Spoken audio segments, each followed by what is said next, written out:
Alright, ચાલો તો હવે આજનો ક્લાસ શરૂ કરીએ છીએ. ચેપ્ટર નંબર 2, જે આપણું બીજું ચેપ્ટર શરૂ કરવાનું છે 9મા ચેપ્ટર પછી.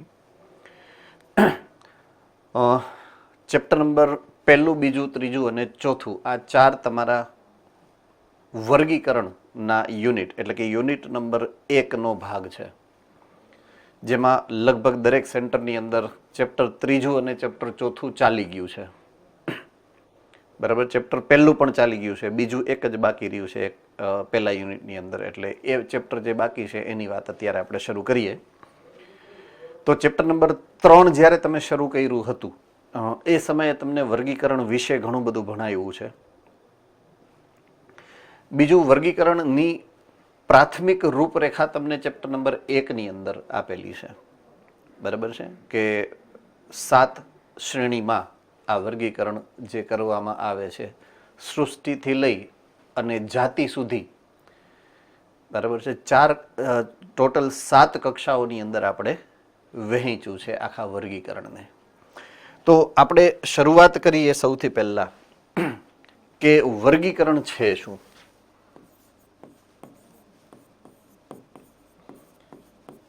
તો વર્ગીકરણનો સાવ સીધામાં સીધો મિનિંગ જો કાઢવો હોય, આપણે સીધામાં સીધો અર્થ કાઢવો હોય તો વર્ગીકરણ એટલે વર્ગ પાડવા, વર્ગ બનાવવા. વર્ગ ઉપરથી નામ આવ્યું વર્ગીકરણ. બરાબર છે, કરણ એટલે કરવું, વર્ગ કરવા એટલે વર્ગીકરણ. ઓકે, આ વર્ગ શબ્દ પણ થોડો કોમ્પ્લેક્સ ખરો. કોમ્પ્લેક્સ એટલે જટિલ. હજી એને સીધો, સાદો અને સરળ બનાવવો હોય એટલે હું આના માટે શબ્દ વાપરી શકું છું સમૂહ. સમૂહ બનાવવાના હોય. બરાબર છે, નાના સમૂહથી લઈ અને મોટા સમૂહ સુધી તમે બનાવી શકો. હવે સૌથી મોટો પ્રશ્ન કે આવું કરવાની જરૂરિયાત શું કામ પડી, કે વર્ગીકરણ કરવાની આપણે શું જરૂરિયાત પડી. આ સૌથી પહેલો પ્રશ્ન આપણા મગજની અંદર ઊભો થવો જોઈએ. તો એના માટે આપણે આપણા પર્યાવરણના સજીવ સૃષ્ટિના સભ્યો એનું અવલોકન જો સમજીએ તો ઘણા બધા પ્રકારના સજીવો આપણા પર્યાવરણમાં આપણી આસપાસ જોવા મળતા હોય છે. મોટા ભાગના સભ્યો આપણે જોઈ શકતા નથી કારણ કે સૂક્ષ્મ જીવો છે. જે આપણે જોઈ શકીએ છીએ એવા 2 મુખ્ય સભ્યો છે.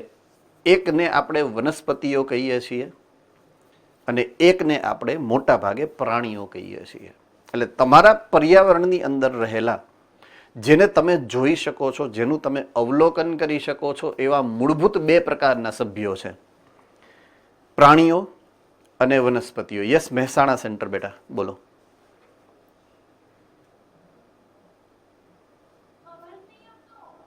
હા, હું તમને એ સમજાવવા માંગુ છું કે તમારી આસપાસના પર્યાવરણમાં અસંખ્ય પ્રકારના સજીવો જોવા મળે છે. રાઈટ? હવે જ્યારથી પૃથ્વી ઉપર મનુષ્ય બન્યા, મનુષ્યની ઉત્ક્રાંતિ થઈ, ત્યારથી મનુષ્યમાં ઉત્તરોત્તર ઘણા બધા સુધારા થતા આવ્યા છે. બરાબર છે, મનુષ્ય અત્યાર સુધીની સૌથી સફળ જાતિ બની, સૌથી પ્રભાવી જાતિ બની. હવે પ્રભાવી કે સફળ આપણે એટલા માટે બની શક્યા છીએ કારણ કે આપણે જે અંગની સૌથી વધારે ઉત્ક્રાંતિ કરી ને એ અંગનું નામ છે ચેતાતંત્ર અને ખાસ મગજ. આપણા દેહની અંદર સૌથી વધારે જેનો વિકાસ થયો, જે અંગનો, અને જે અંગ થકી આપણો ઉદ્વિકાસ થયો છે એ મગજ છે. વિચાર શક્તિ, કૌશલ્ય, શીખવાની વૃત્તિ એ મગજની એક સ્કિલ, એક આવડત છે. તો લર્નિંગ અથવા તો શીખવાની જે આપણી પ્રણાલી છે એના ભાગરૂપે તમે કે હું સામાન્ય રીતે આપણી આસપાસના પર્યાવરણમાં જે પણ જોશું એના વિશે આપણે તરત વિચાર કરશું, શીખવાનો પ્રયત્ન કરશું. કોઈ સારા કપડાં પહેરીને આવ્યા હોય એટલે આપણે તરત પૂછીએ જ કે ક્યાંથી લીધા, કેટલાના લીધા. કોઈ કે સારા શૂઝ પહેર્યા હોય એટલે તરત આપણે ઇન્ક્વાયરી કરીએ, બરાબર, કઈ કંપનીના છે, ક્યાંથી લીધા, કેટલાના આવ્યા, ઓનલાઈન આવ્યા કે સ્ટોર ઉપર જઈને લીધા, ડિસ્કાઉન્ટ કેટલું છે, કેટલા સવાલો આપણા મગજમાં ઓચિંતાના આવી જાય છે. રેડી? તો આ આજથી નથી આવ્યા, આ તો લાખો વર્ષોથી આ પ્રશ્નો તો જ્યારથી મનુષ્ય ઉદ્ભવ્યા ત્યારથી જિજ્ઞાસા વૃત્તિ અને જાણવાની જે શીખવાની જે પ્રવૃત્તિ છે એ કરતા આવ્યા છીએ આપણે, બરાબર છે. અને એના જ ભાગરૂપે આપણે આપણા આસપાસના પર્યાવરણના સજીવો વિશેની માહિતી મેળવવાની શરૂ કરવી હતી જે સમયે, બરાબર છે. તો જ્યારે સૌથી પહેલી વખત આપણે એવું થયું કે ચાલો આપણે અલગ અલગ પ્રકારના સજીવો અને સજીવોનો સૌથી પહેલી આપણી જે ઉત્ક્રાંતિની વાત કરું, દાખલા તરીકે હું વાત કરું માનવની ઉત્ક્રાંતિ, પોઈન્ટ ટુ બી નોટેડ. માનવની ઉત્ક્રાંતિ સાથે બે વસ્તુ સંકળાયેલી છે. એક કૃષિ વિદ્યા, એક કૃષિ વિદ્યા અને બીજું છે પશુપાલન. આ બે ઘટના એવી બની છે મનુષ્યની ઉત્ક્રાંતિ સાથે જોડાયેલી છે. જો કૃષિ એટલે શું થઈ ગયું તો કે ચોક્કસ પ્રકારની ઈચ્છિત વનસ્પતિઓનો આપણે ઉછેર કરીએ, કલ્ચર કરીએ. અને પશુપાલન શું થઈ ગયું? ચોક્કસ પ્રકારના ઈચ્છિત પ્રાણીઓનો આપણે ઉછેર કરીએ, કલ્ચર કરીએ. તો અમુક ચોક્કસ વર્ગની વનસ્પતિઓ જેનો તમે ખોરાક તરીકે ઉપયોગ કરશો, અથવા તો અમુક ચોક્કસ પ્રકારના પ્રાણીઓ જેમાંથી કોઈ ચોક્કસ પ્રાણીજન્ય નિપજો તમે મેળવશો, એનો તમે ઉછેર કરો છો, એને તમે મલ્ટીપ્લાય એટલે કે પ્રજનન દ્વારા એની સંતતિનું સંવર્ધન, સાચો શબ્દ જે ટેકનિકલ શબ્દ છે એને સંવર્ધન કહેવાય, તો એનું તમે સંવર્ધન કરો છો. ત્યારથી આપણી જિજ્ઞાસા વૃત્તિ વૈધી છે બીજા આજુબાજુના પર્યાવરણમાં રહેલા સજીવો વિશે જાણવાની, કે કયા સજીવોનો ઉપયોગ આપણે કરી શકીએ, કયા સજીવોનો ઉપયોગ આપણે ના કરી શકીએ, કોણ આપણને ફાયદો કરાવે છે, કોણ આપણને નુકસાનકારક છે. તો આપણી સૌથી પહેલી જરૂરિયાત કે આપણે શું કામ વર્ગીકરણ વિશે વિચાર્યું હતું, તો એ છે માનવ અને એના પર્યાવરણના અન્ય સજીવોની ઉપયોગિતા. આપણે આજની તારીખે પણ ઘણા બધા પ્રાણીઓ, ઘણા બધા પક્ષીઓનો ઉછેર કરીએ જ છીએ, ઘણી બધી વનસ્પતિઓનો ઉછેર આપણે કરીએ છીએ. શું કામ? ઉપયોગિતા, અલગ અલગ ઉપયોગિતા છે. તો એને આધારે આપણે એને અલગ કરતા થયા કે આ દાખલા તરીકે અમુક પ્રાણીઓ એવા છે કે જે તમને કૃષિમાં મહેનત મજૂરી કરાવવામાં કામ આવે, અમુક દૂધ ઉત્પાદન કરાવતા હોય એવા છે, અમુક ઊન ઉત્પાદન કરાવતા હોય એવા છે.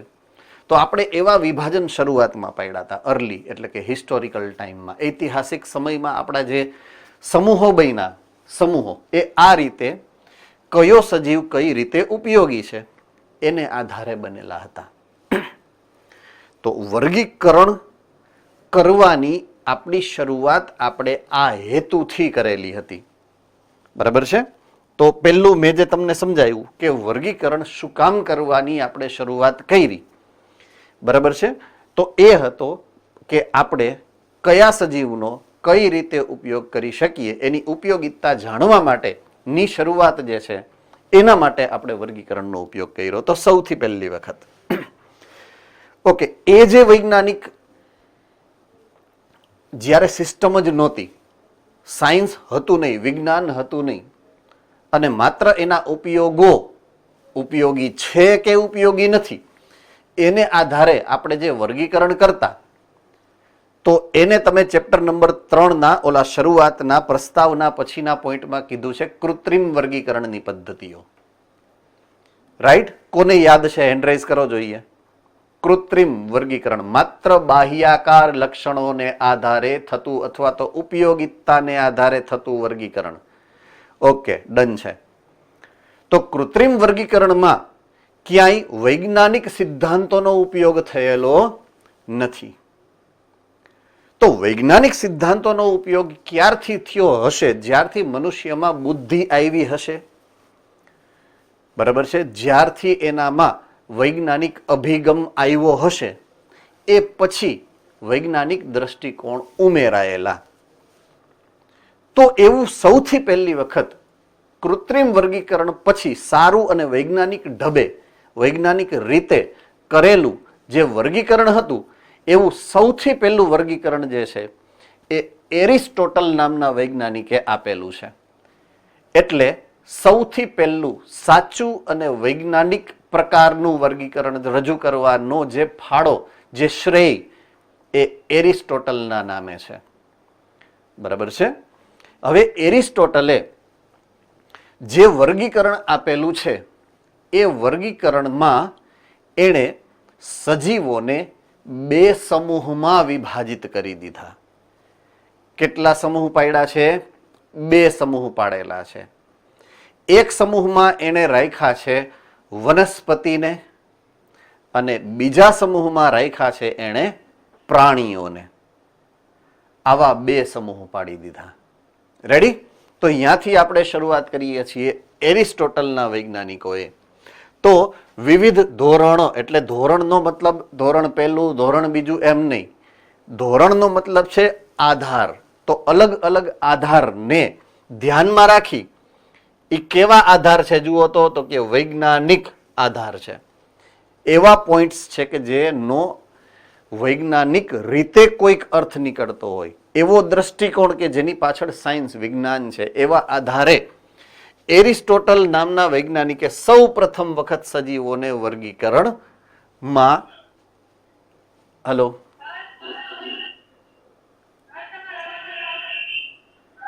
કયા સેન્ટરમાંથી બોલો છો બેટા?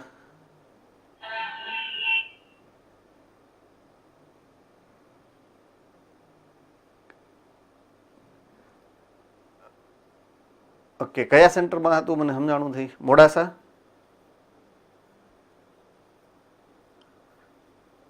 ઓકે,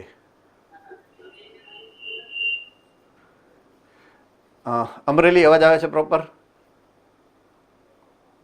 ઓકે, લુણાવાડા અવાજ આવે છે બેટા? Okay, good. સુરેન્દ્રનગર અવાજ આવે છે બેટા? ઓકે. મોડાસા સેન્ટર તમારું ત્યાંનું નેટ કનેક્ટિવિટી ચેક કરાવો, કારણ કે બીજા બધા સેન્ટર્સની અંદર અવાજ પ્રોપરલી આવે છે. So please check your connectivity. Right? All right. એક સ્ટેપ હું આગળ જે વાત કરતો હતો એમાં ફરી પાછો જોડાઉં છું કે 2 સમૂહ બનાવ્યા છે એને. બરાબર છે? તો સૌથી પહેલો એને આધાર જે લીધો એ એની બાહ્ય સંરચના કેવી છે. બરાબર છે? પહેલો આધાર જે એણે લીધો એ હતું એની બાહ્ય સંરચના. ખાસ એણે એ વનસ્પતિ સમૂહ માટે એને જે વર્ગીકરણ કર્યું ને એમાં આનો આધાર બાહ્યાકાર લક્ષણો એના કેવા છે એનો કદ ને આધારે ચેપ્ટર નહીં પણ ધોરણ 5માં અને 6માં આ ચેપ્ટર તમારે આવી ગયું છે કે અત્યંત નાના કદના જે વનસ્પતિ સમૂહ હોય એને તમે છોડ કયો, એનાથી મોટા હોય એને ક્ષુપ કહેવાય અને સૌથી મોટા હોય એને વૃક્ષ કહેવાય. થમ્સઅપ કરો તો 6થા ધોરણની થમ્સઅપ હે ને, 6થા ધોરણમાં આવ્યું. આ એરિસ્ટોટલ સાહેબે સમજાવ્યું હતું સૌથી પહેલા કે એ વનસ્પતિઓ કેવી દેખાય, તો કે નાનકડી એવી દેખાય તો એને છોડ કહેવાની, મધ્યમ કદની દેખાય તો એને ક્ષુપ કહેવાના અને ખૂબ મોટા કદની દેખાય તો એને વૃક્ષ કહેવાના. તો એવું સૌથી પહેલી વખત કહેવાવાળા વૈજ્ઞાનિક આ એરિસ્ટોટલ સર હતા. બરાબર છે? હવે પ્રાણીઓનું પણ એને વર્ગીકરણ કર્યું છે, પણ પ્રાણીઓમાં માત્ર બાહ્યાકાર લક્ષણો જ નહીં, એના આંતરિક લક્ષણોને પણ ધ્યાનમાં લીધા. પ્રાણીઓમાં. વનસ્પતિમાં તો લક્ષણ અંદર શું હોય બહુ જાજા, વનસ્પતિના લક્ષણો મર્યાદિત છે, પ્રાણીઓના લક્ષણો વધારે છે. એટલે પ્રાણીઓના વર્ગીકરણમાં એને તકલીફ પડી એટલે એને શું કર્યું, માત્ર બાહ્યાકાર જ નહીં એટલે કૃત્રિમ નહીં, એને આંતરિક સંરચનાનો પણ અભ્યાસ કર્યો. તો પ્રાણીનું આખું વર્ગીકરણ એનું એરિસ્ટોટલનું અહીંયા તમારી સામે મૂકેલું છે કે પ્રાણીઓને એને બે સમૂહમાં મૂક્યા, બે સમૂહ બનાવ્યા. એક સમૂહ એવો છે કે તમે પ્રાણીઓને કાપો અને એમાંથી લોહી નીકળે કે લોહી ન નીકળે, રાઈટ? એટલે કે લાલ રુધિર વાળા પ્રાણીઓ અને લાલ રુધિર વગરના પ્રાણીઓ. ઓકે, લાલ રુધિર વાળા પ્રાણીઓમાં એને કોને કોને સમાવ્યા છે? તો કે સસ્તન પ્રાણીઓ છે, ઓળખો છો બધા, ગરોળી છે એટલે કે સરીસૃપ પ્રકારના પ્રાણીઓ છે, પક્ષીઓ છે અને માછલી મત્સ્યો છે. આ બધા પ્રાણીઓ એવા છે કે જે લોહીવાળા છે, લાલ રક્ત વાળા છે. ઓકે, લાલ રુધિર વગરના પ્રાણીઓમાં એને કોને કોને સમાવ્યા છે? તો કે એના ફરીથી એને બે વિભાગ પાડ્યા છે. એક, કાં તો એનો દેહ છે, એનું શરીર છે એકદમ સખત દેહ હશે અને કાં તો એકદમ નરમ સોફ્ટ મૃદુ શરીર રચના હશે. એવા બે ભાગ પાડ્યા હતા એને. જો સખત દેહ હશે તો એ સમૂહ જે છે કીટક, એને કીટકો કીધા. આપણને ખબર છે કે કીટકોના શરીરની ફરતે એક બાહ્ય કંકાલ આવેલું છે, હે ને? બાહ્ય કંકાલ. એ બાહ્ય કંકાલ કયા પદાર્થનું બનેલું છે ને એ પણ તમને ખબર છે. બોલો. હરિયા, જામનગર, સૌથી પહેલો હાથ ઉપર કરવા વાળા, ચાલો બોલો. Very good, chitin. આપણે ચેપ્ટર નંબર 9 કાર્બોદિતની અંદર સમજ્યા છીએ, બરાબર છે? એન ગ્લુકોઝેમાઇન એવું કંઈક હતું, યાદ આવ્યું હે ને? સો કીટકોની અંદર આ કાઇટીન છે, એ બાહ્ય કંકાલ રચે છે જે સખત હશે. નરમ હોત તો પ્રોટીનનું બનેલું હોત, સખત છે કાર્બોદિતનું બનેલું છે. તો સખત દેહવાળા કીટકો છે. હવે નરમ દેહવાળા સજીવો છે, એના બે ભાગ પાડ્યા. કાં તો એના નરમ દેહની ફરતે કવચ હશે અને કાં તો કવચ નહીં હોય. કવચ હોય એવું એક ઉદાહરણ આપ્યું છે, એને કીધું છે શેલફિશ. અને કવચ વગરનાનું એક ઉદાહરણ આપ્યું છે જેલીફિશ. શેલફિશ એટલે આપણા શંખલા, દેશી ભાષામાં તમે કહો એ શંખલા, બરાબર છે? મૃદુકાય ના આ ભાગ છે, મૃદુકાય દેહ. જો નરમ દેહનો અર્થ જ છે મૃદુ અને કાય. મૃદુ એટલે નરમ અને દેહ એટલે કાય, બરાબર છે? એટલે સખત દેહ અને નરમ દેહ, આવા બે ભાગ પાડ્યા હતા એને. તો એને ઘણા બધા પોઈન્ટ ઓફ વ્યૂ, ઘણા બધા દ્રષ્ટિકોણ, ઘણા બધા અલગ અલગ પ્રકારના ઘટકોને ધ્યાનમાં લઈ અને આ સૌથી પ્રથમ વખત બે સમૂહમાં જો સમૂહ શબ્દ વાપરું છું હું, હજી વૈજ્ઞાનિક રીતે વર્ગીકરણ શરૂ થયું છે જ અને સમૂહ આપ્યા છે, બરાબર છે?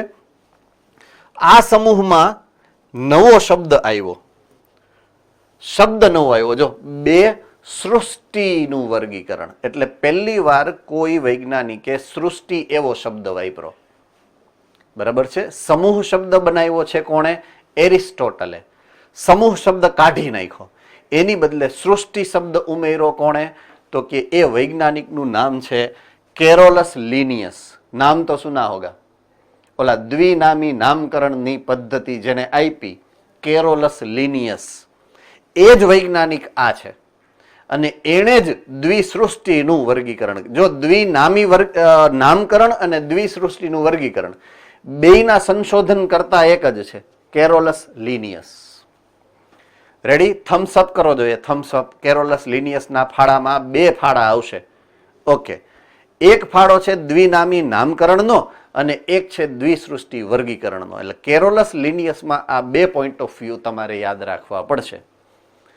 ઓકે, તો લિનિયસે બીજું કાંઈ જ નથી કર્યું. લિનિયસે ઓલા સમૂહ શબ્દ કાઢી અને સૃષ્ટિ શબ્દ નાખ્યા, એટલે સૃષ્ટિ બે બનાવી. એને જો અહીંયા આપ્યું છે કે સજીવો જે છે એ બે સૃષ્ટિમાં એને વિભાજિત કર્યા. સૃષ્ટિ નંબર 1 બનાવી વનસ્પતિ અને સૃષ્ટિ નંબર 2 બનાવી, એનું નામ પાડ્યું પ્રાણી. એટલે એક સૃષ્ટિ થઈ વનસ્પતિ સૃષ્ટિ, એક સૃષ્ટિ થઈ પ્રાણી સૃષ્ટિ. તો લિનિયસ એને 1758માં આ સિસ્ટમ આપી અને તેને બે સૃષ્ટિમાં વિભાજિત કર્યા સજીવોને, વનસ્પતિ સૃષ્ટિ અને પ્રાણી સૃષ્ટિમાં. ઓકે, હવે આ જે દ્વિસૃષ્ટિનું વર્ગીકરણ છે, કાચું એરિસ્ટોટલનું અને થોડુંક પાકું લિનિયસનું, એ વર્ગીકરણ જે આપણે સમજવું છે અથવા તો આપણે અત્યારે સમજીએ છીએ તમારી ટેક્સ્ટબુક પ્રમાણે, બરાબર છે?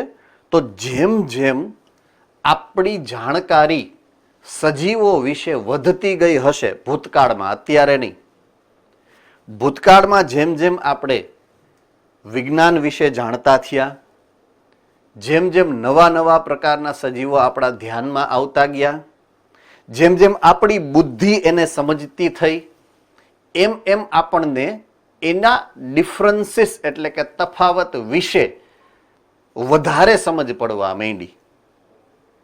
બરાબર છે? હવે સમજાવું તમને હું શું કહેવા માંગુ છું પરફેક્ટલી. એ ધોરણ 10 તમે પસાર કરીને આવ્યા એને હવે વરસ થવા આવ્યું હશે ઓલમોસ્ટ. બરાબર છે? હવે જૂનું થઈ ગયું. હવે ઈ જ સાયન્સની એટલે કે વિજ્ઞાન અને ટેકનોલોજી નામનું તમારું પુસ્તક લઈ અને તમે અત્યારે બેસો ને તો તમને એમ થાય કે ઓહો હો, આ મને નહોતું આવડતું, હે એમ, હું આ નહોતો યાદ રાખી શકતો, હે, આપણને દાંત આવે આપણી જાત ઉપર કે ઓહો હો, આવું આપણને નહોતું આવડતું એમ. અને આજથી ભગવાન કરે ને 5 વર્ષ પછી તમે આ જ ટેક્સ્ટબુક તમારા હાથમાં આવશે જેદી, તેદી તમે 5 વર્ષ પછી પાછા એ જ વસ્તુ ફીલ કરશો. ઓહો, 11માનું ને 12માનું આ ચેપ્ટર આપણને નહોતું આવડતું એમ, ઓહો હો એમ. શું કામ ખબર છે? તમે એના પછીના લેવલમાં પહોંચી ગયા છો. 10મું પાસ કરીને 11મામાં આવી ગયા, તમે એટલું બધું અંદર નાખી દીધું છે, અથવા તો તમને ધરાર નખાવવામાં આવે છે. હા, આપણે તો એમ જ અત્યારે માનવાનું રહીએ, આપણને તો ક્યાં ગમે જ છે, ધરાર ખુલ્લી રખાવવામાં આવે છે, હે ને? ધરાર રખાવવામાં આવે છે, ધરાર તમારા મગજમાં નાખવામાં આવે છે, ધરાર તમને વંચાવવામાં આવે છે, ધરાર તમને ટેસ્ટ લેવામાં આવે છે, ધરાર એના માર્ક્સ તમારા વાલી સુધી પહોંચાડવામાં આવે છે. એટલા માટે તમે ભણો છો, રાઈટ? એ પણ એક કારણ છે. તો જેમ જેમ નોલેજ વધે એમ નીચેનું લેવલ છે ને તમને વામણું એટલે ઓછું, હાવ નબળું દેખાતું હોય એવું લાગવા માંડે. પછી ઓય હોય આ તો સાવ. એટલે જેમ જેમ આપણું નોલેજ વધતું ગયું ને સજીવો વિશે, એમ એમ પછી આ દ્વિસૃષ્ટિનું વર્ગીકરણ નાનું લાગવા માંડ્યું આપણને. હવે સમજાય છે? પછી એને સમાવવાની આપણી પાસે જગ્યા ન રહી આમાં.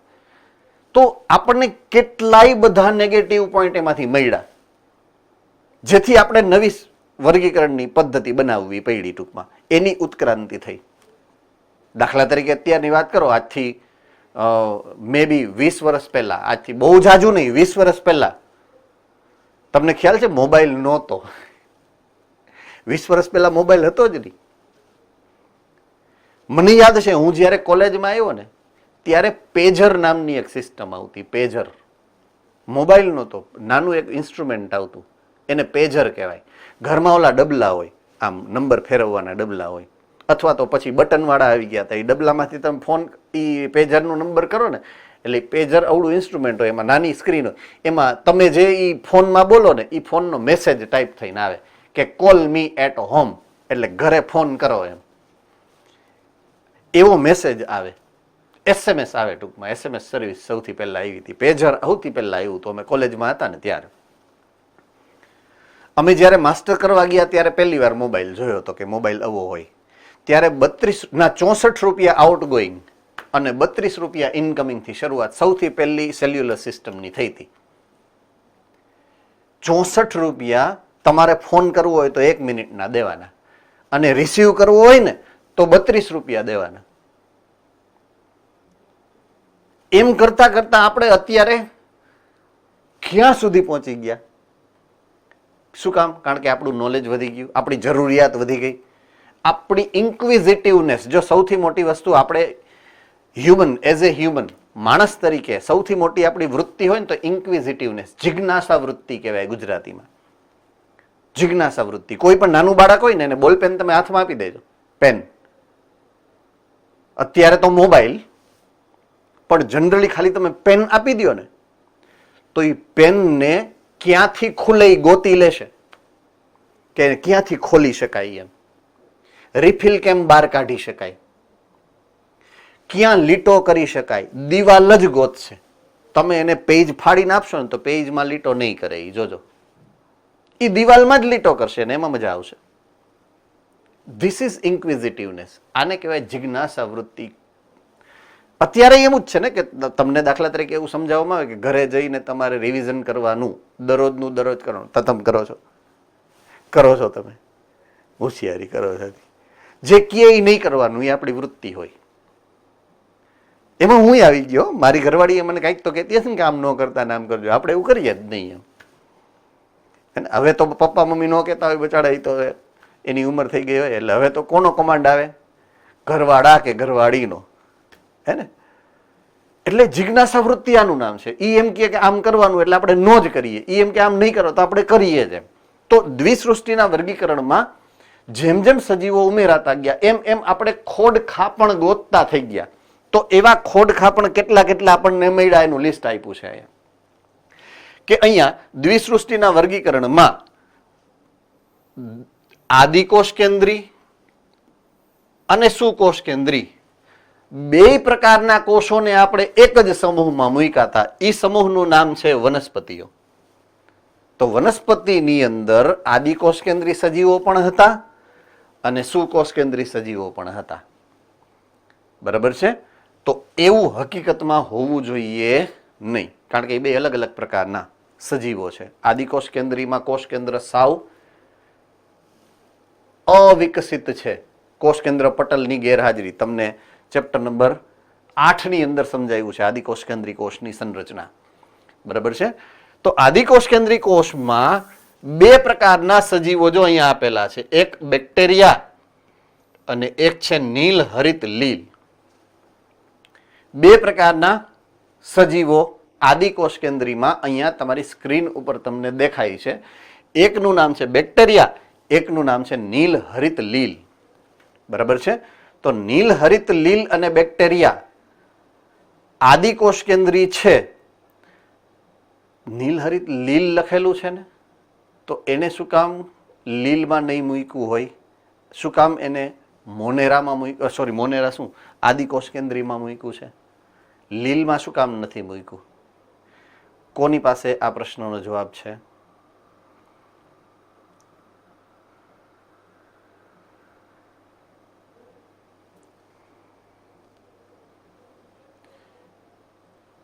ચાલો, રાજકોટ ગુરુકુલ. સૌથી પહેલો હાથ જામનગર વાળાએ કર્યો હતો, પણ ચાન્સ કોકને પછી બીજાને દેવો પડે ને મારે. કારણ કે નીલ હરિત લીલ એટલે કહેવાય કારણ કે તેઓ એક કોષીય સજીવ હોય અને પ્રકાશ સંશ્લેષણ કરતા હોય, એટલે પ્રકાશ સંશ્લેષણ કરે તેથી તેમને લીલ કહેવામાં આવે. Okay, good.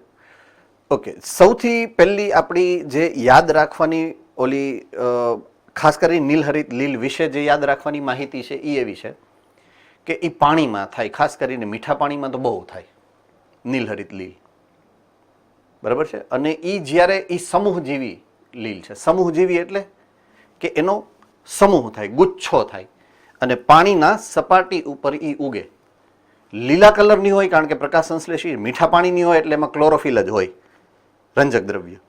એટલે થાય કેવું કે આપણને મીન્સ પહેલા ભૂતકાળમાં, અત્યારે નહીં, અત્યારે બધું વેલ એસ્ટાબ્લિશ ટેકનિકલી બધું ડિફાઇન છે, પણ ત્યારે નહોતું. એટલે બધાને એવું હતું કે એ લીલ છે, એનું નામ લીલ પડી ગયું હતું. બરાબર છે? પણ એ લીલ નહોતી પછી ખબર પડી, ટેકનોલોજી આવી, માઇક્રોસ્કોપ આવ્યું, પછી ખબર પડી કે આ તો આદિકોષ કેન્દ્રીય, સુકોષ કેન્દ્રીય નથી. એટલે નામ એનું પહેલા પડી ગયું. આપણે ઘણા બે હુતા હોય એમ પાડાને જાવ ને, પાડાને જેમ હું હૂતો છો એમ, એ થોડો પાડો છે એમ, પણ આપણે જોયું હોય કે આમ પૈડા હોય આળસુ, એ પાડા હોય એમ. તો આપણે માણસ માટે એ શબ્દ વાપરીએ ને, એવી રીતના આ શબ્દ લીલ હકીકતમાં લીલ છે નહીં, પણ લીલ જેવું દેખાતું એટલે એનું નામ લીલ પડી ગયું પહેલેથી. પછી ખબર પડી કે આ લીલ નથી, એટલે નામ તો પહેલેથી ફેમસ થઈ ગયું, એટલે એનું નામ નીલ હરિત લીલ છે. એ છે આદિકોષ કેન્દ્રી. એટલે પ્રકાશ સંશ્લેષણ કરી શકે એવા અને પ્રકાશ સંશ્લેષણ ન કરી શકે એવા. તો ન કરી શકે એને બેક્ટેરિયા કીધા. બરાબર છે, અને કરી શકે એને કહેવાય સાયનોબેક્ટેરિયા. વર્ડ સાયનોબેક્ટેરિયા છે, જો યાદ હોય તો. સાયનોબેક્ટેરિયાને ગુજરાતીમાં નીલહરિત લીલ કહેવાય. બરાબર છે. સાયનોબેક્ટેરિયા અંગ્રેજી શબ્દ છે અને એનો જ ગુજરાતી થાય નીલહરિત લીલ. સામાન્ય શબ્દ છે એ નીલહરિત લીલ એટલે સાયનોબેક્ટેરિયા, એવું યાદ રાખજો. એટલે આદિકોષકેન્દ્રીના બે સમૂહ, એક સાદો બેક્ટેરિયા, એક સાયનોબેક્ટેરિયા. સાદો બેક્ટેરિયા છે એ વિષમપોષી છે અને નીલહરિત લીલ એટલે કે સાયનોબેક્ટેરિયા છે એ સ્વયંપોષી છે. ઓકે, હવે આદિકોષકેન્દ્રીમાં આ બે. હવે સુકોષકેન્દ્રીમાં જુઓ, એક રાખ્યું ફૂગ, એક રાખ્યું મોસ, એક રાખ્યું ફર્ન, એક રાખ્યું અનાવૃત બીજધારી અને એક રાખ્યું આવૃત બીજધારી. આટલા સમૂહ એને સુકોષકેન્દ્રીના વનસ્પતિમાં લીધા છે. પોઈન્ટ ટુ બી નોટેડ.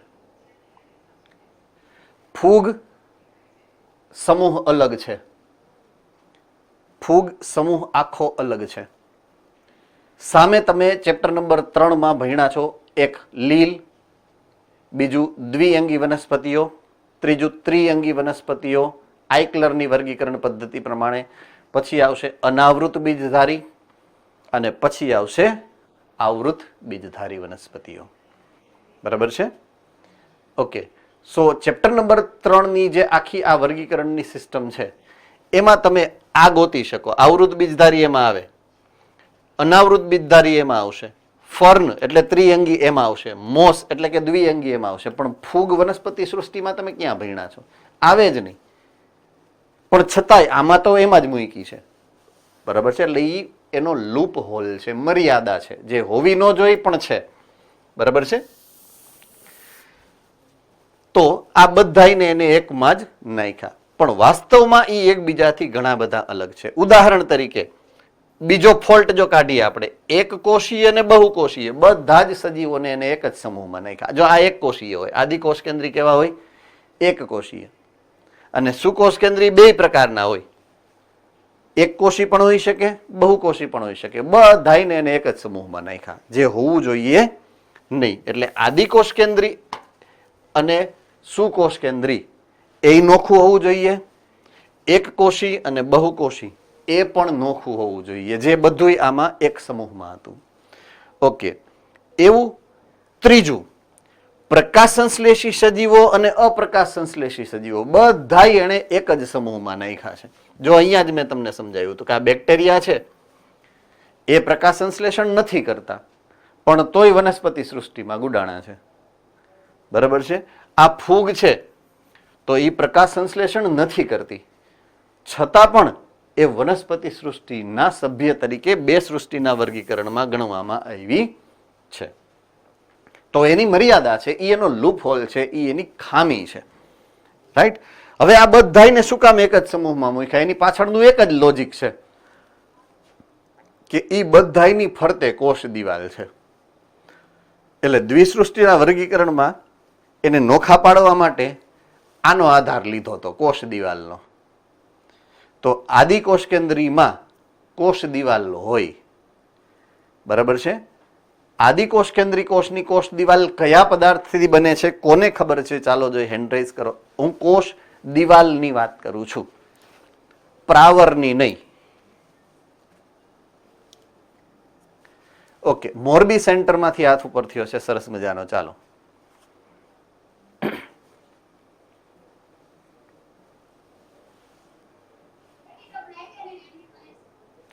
ફરીથી એક વખત. ઓકે, બીજા કોઈ સેન્ટર? પેપ્ટિડોગ્લાયકન. પેપ્ટિડોગ્લાયકન કીધું.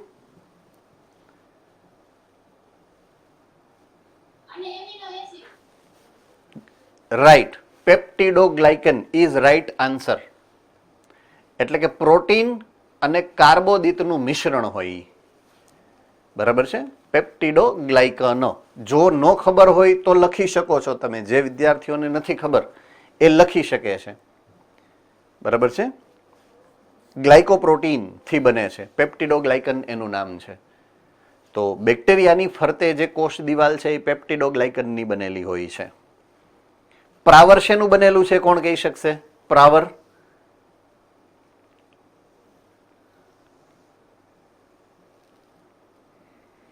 બહારનું રક્ષણાત્મક આવરણ. યસ મોરબી.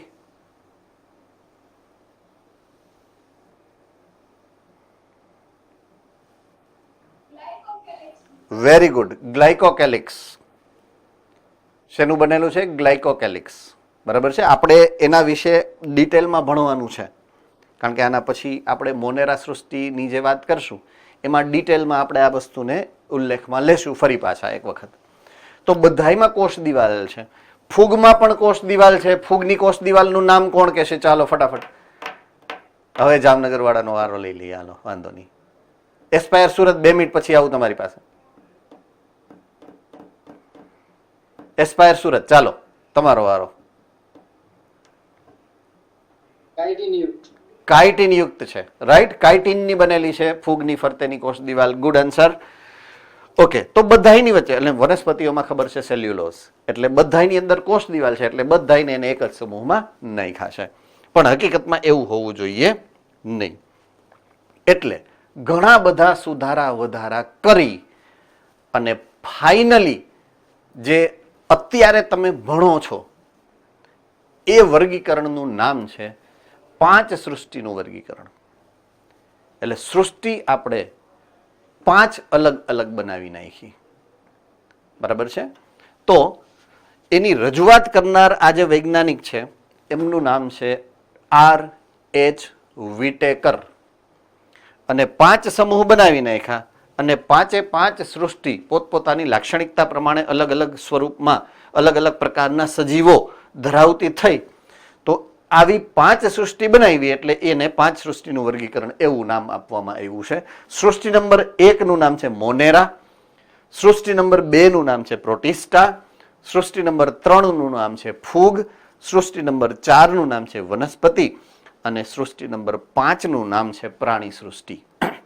આવી 5 સૃષ્ટિ જે છે એ કયા કયા પરિબળોને ધ્યાનમાં લઈ અને આ વર્ગીકરણ થયું છે એનું લિસ્ટ અહીંયા મૂકેલું છે. તો પહેલો પરિબળ કે જે આ વૈજ્ઞાનિક રીતે થયેલા આયોજન માટે વપરાણો એનું નામ છે કોષ રચના. બરાબર છે. કોષ રચના આદિકોષ કેન્દ્રી છે કે સુકોષ કેન્દ્રી છે? બેયને નોખા પાડ્યા.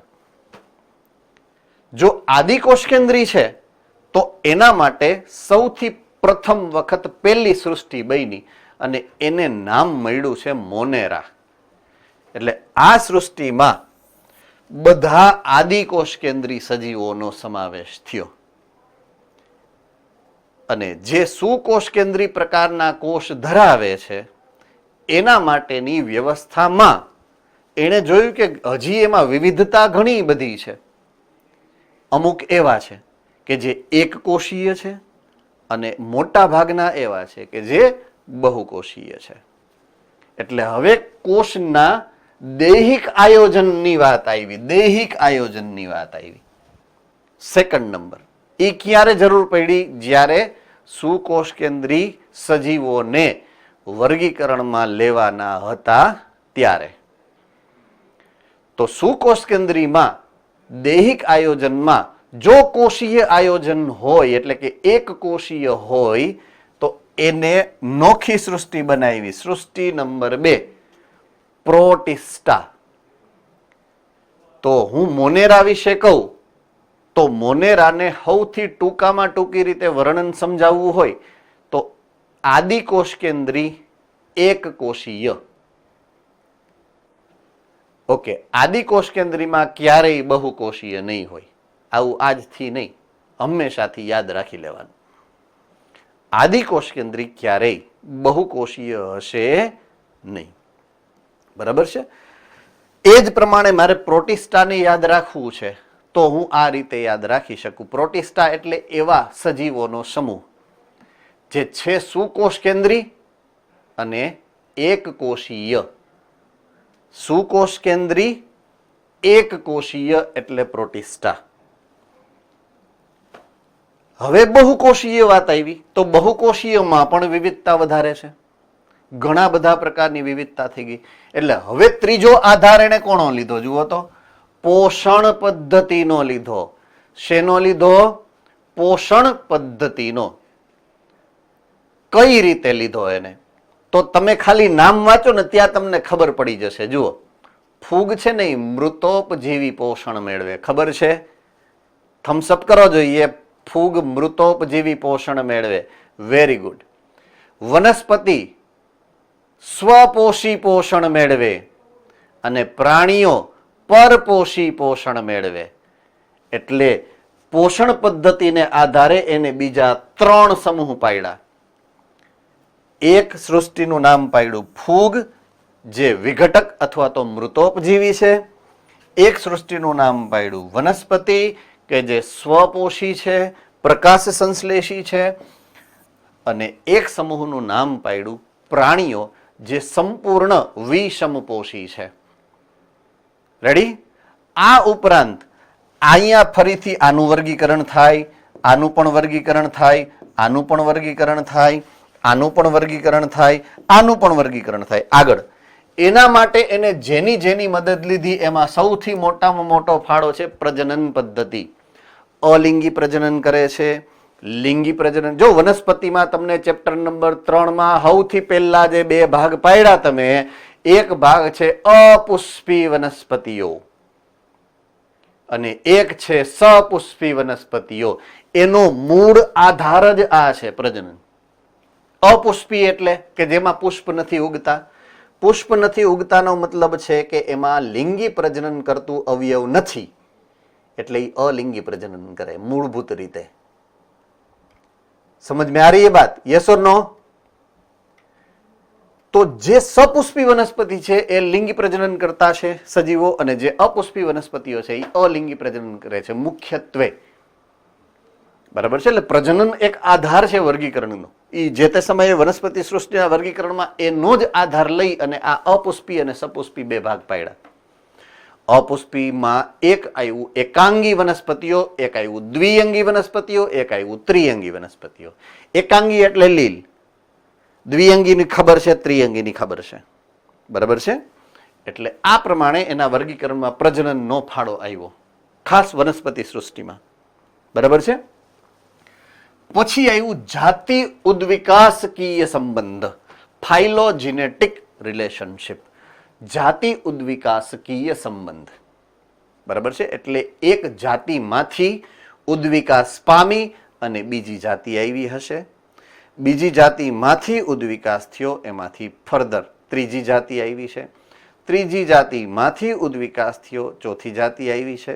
દાખલા તરીકે ફાઇનલી આપણે હ્યુમન્સ એટલે કે મનુષ્ય છીએ, તો આપણી આગળની જે પ્રજાતિઓ છે, બરાબર છે, એના અમુક લક્ષણ આપણામાં રહી ગયા હોય, હજી અમુક મને સ્ક્રીન ઉપર દેખાય છે એવા લક્ષણો ધરાવતા સજીવો. બરાબર છે?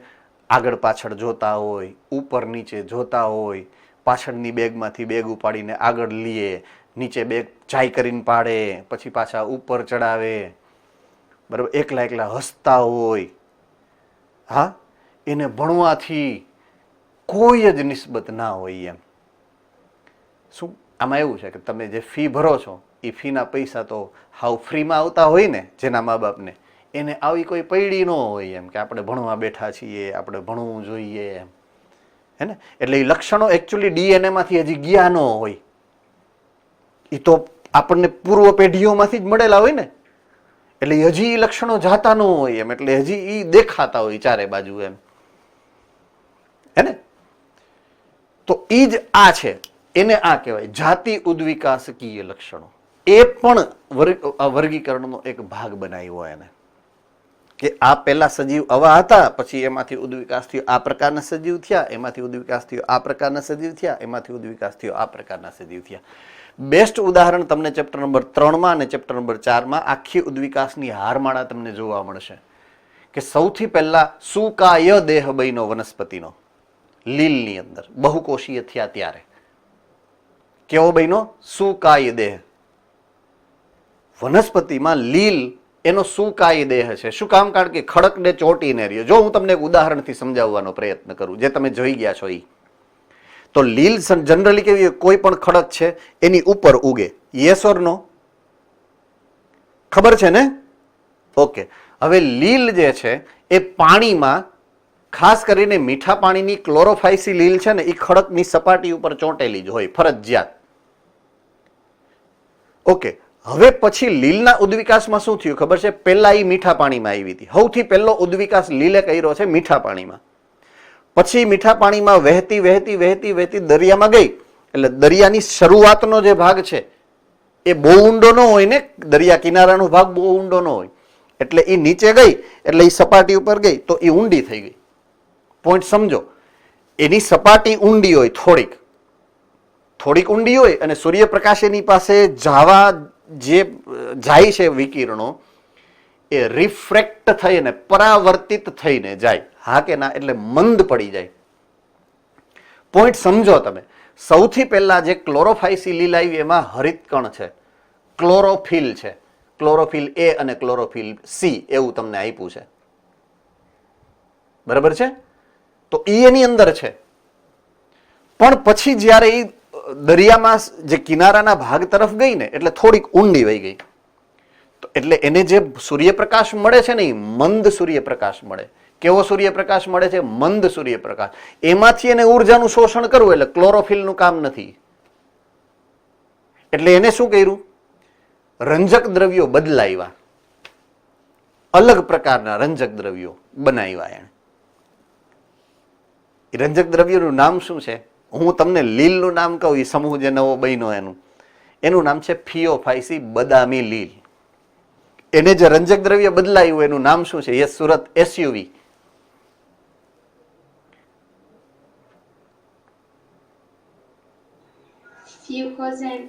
Very good, fucoxanthin. Yes, right, fucoxanthin આવી ગયું.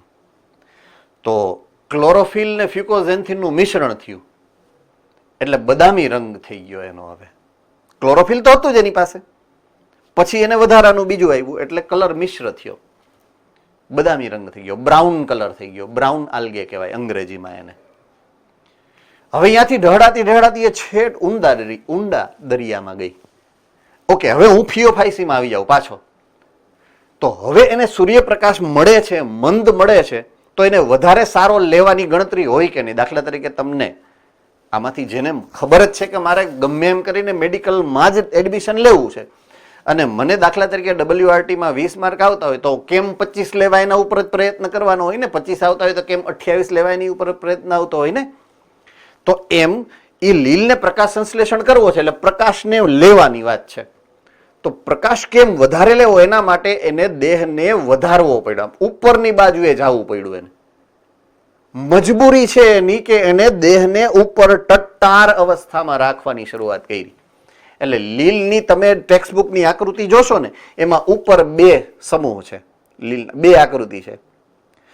ઈ છે 2 ક્લોરોફાઇસીની, પછી વચ્ચે 3 આકૃતિ છે, ઈ ફિયોફાઇસીની છે, અને એની નીચે 2 આકૃતિ છે, એ રોડોફાઇસી લીલની છે. એ રીતના તમને આકૃતિ આપેલી છે ટેક્સ્ટબુકની અંદર.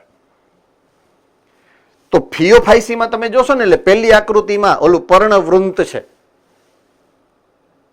એ સિંગલ છે, જો આમ આખું એક સિંગલ પાંદડું છે. પછી બીજી આકૃતિમાં સરખાવશો ને તો એ પાંદડાની શાખા થઈ, થોડીક મોટી સંરચના બની. અને ત્રીજી આકૃતિ જોશો ને અતિ શાખિત રચના બની ગઈ. એટલે વનસ્પતિ જેવો આકાર બનાવવાની શરૂઆત, અપરાઇટ એટલે ઉપરની બાજુએ ઉગવાની શરૂઆત લીલે પહેલી વાર કઈ ફિયોફાઇસી લીલે કરી. અને રોડોફાઇસી તો ખૂબ લાંબી બની ગઈ. ફિયોફાઇસી, રોડોફાઇસી આ કેવી 100 મીટર લાંબી. કેલ્પ્સ એવો નામ છે આપેલું છે તમને લીલની અંદર. કેલ્પ્સની સંરચના બને કિનારાના ભાગમાં જોવો પડે, લાંબી બદામી અને લાલ 2 રંગમાં. કેલ્પ્સ તો 2 હોય, 2 પ્રકારની. સમુદ્ર ઘાસ, ઈ રેડ આલ્ગી કહેવાય. તો એવા આ ઉત્ક્રાંતિક છે. એકમાંથી બીજી બની છે, બીજીમાંથી ત્રીજી બની છે. જો હું આ જાતિ ઉદ્વિકાસકીય લક્ષણ સમજાવું છું તમને એકચ્યુઅલમાં આ ઉદાહરણથી જે તમે ભણી ગયા છો એની, કે કઈ રીતે એક જાતમાંથી બીજી જાત બની હોય, કઈ રીતના બીજી જાતિમાંથી ત્રીજી જાતિ બની હોય એની, કઈ રીતના એક સમૂહનું ઉત્ક્રાંતિ થઈ અને બીજા સમૂહમાં રૂપાંતરણ થયું હોય. રેડી? કમ્પ્લીટલી સમજાઈ ગયો છે પરફેક્ટલી આ અર્થ? થમ્સઅપ કરો જોઈએ. All right. તો આ રીતે આ 5 સૃષ્ટિના વર્ગીકરણની વાત આપણે હવે આગળ વધારીએ તો 5 સૃષ્ટિમાંથી જે મૂળભૂત લાક્ષણિકતાઓની વાત તમે જે સમજી એ મૂળભૂત લાક્ષણિકતાઓને અહીંયા આ એક સરસ મજાના ચાર્ટમાં તમારી સામે તમારી બંને બુકની અંદર હશે, ટેક્સ્ટ બુક હશે તો એમાં પણ હશે, ને તમારી મોડ્યુલ હશે તમારી પાસે એની અંદર પણ આપેલું હશે. તો 5 સૃષ્ટિમાં પહેલી સૃષ્ટિનું નામ છે મોનેરા. બરાબર છે. આ પેનનો કલર બદલાવી નાખું આપના માટે એટલે તો આપને સરળતા પડે સમજવામાં. તો પહેલી સૃષ્ટિ છે મોનેરા, બીજી સૃષ્ટિ છે પ્રોટિસ્ટા, ત્રીજી સૃષ્ટિ છે ફૂગ, ચોથી સૃષ્ટિ છે વનસ્પતિ, પાંચમી સૃષ્ટિ છે પ્રાણી. એને મૂળભૂત આ લક્ષણો દ્વારા એકબીજાથી અલગ કરવામાં આવ્યું છે. લક્ષણોનું લિસ્ટ આ સાઈડ છે. તો લક્ષણ નંબર 1 કયું આપ્યું છે જુઓ તો, એના કોષનો પ્રકાર કેવો છે, આદિકોષ કેન્દ્રી છે કે સુકોષ કેન્દ્રી છે. જો આદિકોષ કેન્દ્રી છે તો એના માટે બની સૃષ્ટિ નંબર 1. સૃષ્ટિ નંબર 1 આદિકોષ કેન્દ્રી. બરાબર છે. બાકીની બધી જો શ્રુકોષ કેન્દ્રી, બધા 4 બરાબર છે. ઓકે, તો સુકોષ કેન્દ્રી છે કે આદિકોષ કેન્દ્રી છે એ કોના આધારે નક્કી થાય? તો કે આ ત્રીજા નંબરના લક્ષણો, કોષ કેન્દ્ર પટલ હાજર છે કે નહીં. જુઓ વચ્ચેથી એક મેં સ્કીપ કરીને ત્રીજા નંબર ઉપર લઈ ગયો. જો કોષ કેન્દ્ર પટલ ગેરહાજર છે એને તો તમે કયો છો આદિકોષ કેન્દ્રી. તો બાકી 4 માં જો કોષ કેન્દ્ર પટલ હાજર છે એટલે આ પહેલું લક્ષણ ને ત્રીજું લક્ષણ એકબીજા સાથે સંલગ્ન લક્ષણો છે, આવું યાદ રાખશું આપણે. બરાબર છે. હવે પછી આવશે આની વાત. બરાબર છે. આ 4 સુકોષ કેન્દ્રના 4 જે સમૂહ છે એનું વિભાજન કઈ રીતે કર્યું? તો એના દૈહિક આયોજનમાં મેં કીધું હતું, દૈહિક આયોજનમાં એક કોષીય છે કે બહુકોષીય છે. બરાબર છે. તો મોનેરા એક કોષીય છે, પ્રોટિસ્ટા એક કોષીય છે. તો જો આ સુકોષ કેન્દ્રી છે પ્લસ કોષીય આયોજન ધરાવે છે તો તમારે એને કહેવાનું છે પ્રોટિસ્ટા. બરાબર છે. અને બહુકોષીય છે, બહુકોષીય, તો એના દૈહિક આયોજનમાં કાં તો છૂટી છવાઈ કોષોનો સમૂહ હશે, એટલે કે કાં તો કોષીય આયોજન પણ બહુકોષીય રચના હશે અથવા તો પેશી હશે. તો એવું ફૂગની અંદર જોવા મળે. અંગ તો કે વનસ્પતિમાં જોવા મળશે. અને પેશી અંગ તંત્ર એ પ્રાણીઓમાં જોવા, અંગતંત્ર સ્તરીય આયોજન. તો એકમાં શિથિલ છૂટી છવાઈ પેશી છે, એકમાં સઘન પેશી છે અને એકમાં અંગ અને અંગતંત્રો છે. એટલે પેશીય આયોજનના પ્રમાણે આ રીતે આ 3 ભાગલા પાડ્યા છે. બરાબર છે. પછી આ 3 ભાગલા પડ્યા તો ત્રણેય સુકોષ કેન્દ્રી છે, ત્રણેય બહુકોષીય છે. બરાબર છે. બહુકોષીય બધાય છે, આ બધાય બહુકોષીય છે. તો હવે નોખા કેમ પાડવા? એટલે એમાં પોષણ પદ્ધતિ આવી. એક મૃતોપજીવી આવ્યા, એક પ્રકાશ સંશ્લેષી આવ્યા અને એક પ્રાણી સમપોષણ આવ્યું. એને હિસાબે એને આ 3 ભાગ પાડ્યા. બરાબર છે. હવે હું ઓલા બીજા નંબરની લાક્ષણિકતા ઉપર આવું કે કેમાં કયા પ્રકારની કોષ દિવાલ હોય. કોષ દિવાલ બીજા નંબરનું લક્ષણ તો મોનેરાની અંદર પોલિસેકેરાઇડ અને એમિનો એસિડની બનેલી હોય. બરાબર છે. હમણાં જ આપણે વાત કરી ગ્લાયકોકેલિક્સ સૌથી બારે હોય. એની અંદર પેપ્ટિડોગ્લાયકનની હોય. તો આ પેપ્ટિડોગ્લાયકન, આ પોલિસેકેરાઇડ જે લખેલું છે ને એટલે ઈ પેપ્ટિડોગ્લાયકન છે. બરાબર છે. પ્લસ એમિનો એસિડ એની અંદર હોય. પ્રોટિસ્ટામાં અમુકમાં કોષ દિવાલ હોય પણ ખરા, અમુકમાં કોષ દિવાલ ન પણ હોય. બરાબર. ફૂગની અંદર ફરજિયાત છે એ કાઇટિનની બનેલી છે, એવું તમે હમણાં થોડીક વાર પહેલા મને શીખવું અને મને યાદ પણ છે. બરાબર છે. વનસ્પતિની અંદર સેલ્યુલોઝ અને સેલ્યુલોઝના વ્યુત્પન્નોની કોષ દિવાલ બનેલી હશે.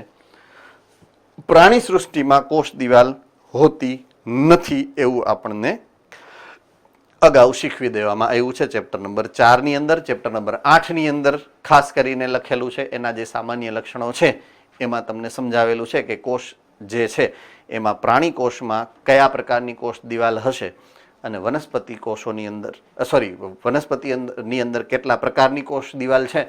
પ્રાણીમાં કોષ દિવાલ હોતી નથી. બરાબર છે. તો પ્રાથમિક કોષ દિવાલ, દ્વિતીયક કોષ દિવાલ, તૃતીયક કોષ દિવાલ આવી સંરચનાઓ અલગ અલગ પ્રકારની કેટલી છે એ તમે જાણો છો, અને ન જાણતા હો તો યાદ કરી લેજો ફરીથી એક વખત. જ્યારે તમે ઘરે વાંચવા બેસશો ત્યારે એક વખત નજર ફેરવી લેવી. વનસ્પતિ સૃષ્ટિમાં 3 પ્રકારની કોષ દિવાલ હોય છે. એક છે પ્રાથમિક કોષ દિવાલ, જે મૃદુતક કોષોમાં હોય. એક છે દ્વિતીયક કોષ દિવાલ, જે સ્થૂલ કોણક પેશીમાં હોય. અને એક તૃતીયક કોષ દિવાલ કે જે દ્રઢોતક પેશીની અંદર જોવા મળતી હોય છે. કોરિલેટ કરવાનું છે તમારે, એકબીજાની સાથે સરખાવવાનું છે તમારે, અને યાદ રાખવાનું છે. કારણ કે આ એકબીજાની સંબંધિત માહિતી છે અને MCQમાં હેરાન કરશે. બરાબર છે? એટલે MCQમાં માર્ક્સ ન કપાય એટલા માટે આ રીતે તમારે એને યાદ રાખવું પડશે. ઓકે, પોષણ પદ્ધતિ મોનેરાની અંદર 2 પ્રકારના સજીવો હશે. અમુક પ્રકાશ સંશ્લેષી છે, બરાબર છે, અને અમુક રસાયણ સંશ્લેષી છે. તો આ બધા જ સ્વપોષી સજીવો છે, અને કાપરપોષી સજીવો છે જે બીજા ઉપર આધાર રાખે છે ખોરાક માટે. પ્રોટિસ્ટા, એમાં પણ 2 પ્રકાર છે, સ્વયંપોષી પણ છે અને વિષમપોષી પણ છે. ફૂગની અંદર માત્ર વિષમપોષી છે, ખાસ કરીને મોટા ભાગના મૃતોપજીવી છે, અમુક પરોપજીવી છે. એ જ પ્રમાણે વનસ્પતિઓમાં બધા જ સ્વયંપોષીઓ છે, અમુકને બાદ કરતા. અમુક વનસ્પતિઓ કીટાહારી વનસ્પતિઓ પણ છે, એ તમે જાણો છો. અમુક પરોપજીવી વનસ્પતિઓ પણ છે, એનું પણ તમને થોડું ઘણું નોલેજ ઓલરેડી તમે ભણી ચૂક્યા છો. પ્રાણી સૃષ્ટિમાં બધા જ પ્રાણીઓ વિષમપોષી છે. કોઈ પ્રાણી અપવાદ સ્વરૂપે પણ પ્રકાશ સંશ્લેષણ નથી કરતું. બરાબર છે? વનસ્પતિ પોષણ મેળવશે પરપોષી, પણ પ્રાણી સ્વપોષી ક્યારેય બન્યા નથી. તમે પ્રગતિ કરો, ઊંધી ગતિ, માણસ વાંદરામાંથી બને, માણસમાંથી વાંદરો પાછો ન બને. બરાબર છે? ઉત્ક્રાંતિ ઊંધી જનરલી થતી નથી. હા, આપણે લક્ષણ એકાદ 2 રહી ગયા હોય ને એ અભિવ્યક્ત થતા હોય એ અલગ વાત છે. બરાબર છે? પણ બધા લક્ષણો અભિવ્યક્ત ન થાય. એકાદો જે જીન રહી ગયો હોય એ જ અભિવ્યક્ત થતો હોય. બધા જ લક્ષણો અભિવ્યક્ત નહીં થાય. બરાબર છે? આઈ હોપ તમે સમજી શકો છો મારા મર્મને, હે ને?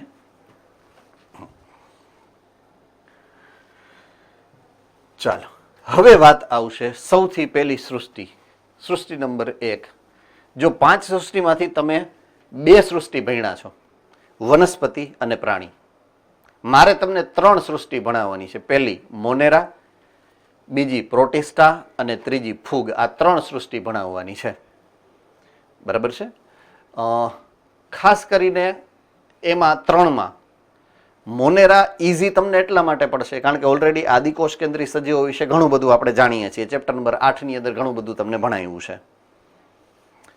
પ્રોટિસ્ટા વિશે થોડી ઘણી માહિતી એટલા માટે આપણી પાસે હશે, અમીબા ને એવું બધું આપણે ઘણું બધું જાણીએ છીએ, યુગ્લિના ને એ નામ આપણા માટે જાણીતા હશે, એટલે નવું ઓછું આવશે.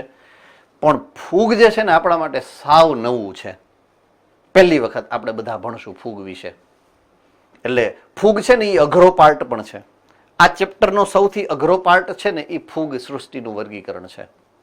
એટલે અત્યારથી હું તમને આગાઝ કરી દઉં છું, અત્યારથી હું ચેતવી દઉં છું તમને કે એ પાર્ટ એવો છે કે જે અઘરો છે, એમાં કદાચ કન્ફ્યુઝન થઈ શકે છે. આઈ હોપ કે તમને કન્ફ્યુઝન ન રહે એ પ્રમાણે જ તમે ભણશો. પણ ચેતવણી હું તમને પહેલેથી આપી દઉં છું કે આમાંથી કયો બોલર અઘરો છે, ફાસ્ટ બોલ કેમાં આવશે હું પહેલેથી કહી દઉં છું. પછી તમે એને હળવાશથી ન લેતા ક્લીન બોલ્ડ થઈ જશો. બરાબર છે? તો પહેલા જેની તમને ખબર છે એવા બેક્ટેરિયાની આપણે વાત કરીએ. મોનેરા, આદિકોષ કેન્દ્રી કોષો વિશેની જે સૃષ્ટિ છે એ સૃષ્ટિનું નામ છે મોનેરા. તો પહેલી વાત આપણે શરૂ કરીએ છીએ મોનેરા સૃષ્ટિની. તો સૌથી પહેલા તો અહીંયા લખેલું છે એ પ્રમાણે બેક્ટેરિયાની આ સૃષ્ટિ છે. બરાબર? એના મુખ્ય સભ્યો કોણ છે તો કે બેક્ટેરિયા છે. એટલે આ સૃષ્ટિનું બીજું નામ છે બેક્ટેરિયાની સૃષ્ટિ. તો બેક્ટેરિયા મોનેરા સૃષ્ટિના મુખ્ય સભ્યો છે. બધે જોવા મળે છે, એટલે કે યુનિવર્સલ ડિસ્ટ્રીબ્યુશન કહેવાય અંગ્રેજીમાં એને. યુનિવર્સલ ડિસ્ટ્રીબ્યુશન, સાર્વત્રિક વિતરણ છે. એનો અર્થ તમારે કેમ કાઢવાનો છે તો કે હવામાં જોવા મળશે, હા. પાણીમાં તો કે જોવા મળશે, હા. જમીનમાં તો કે જોવા મળશે, હા.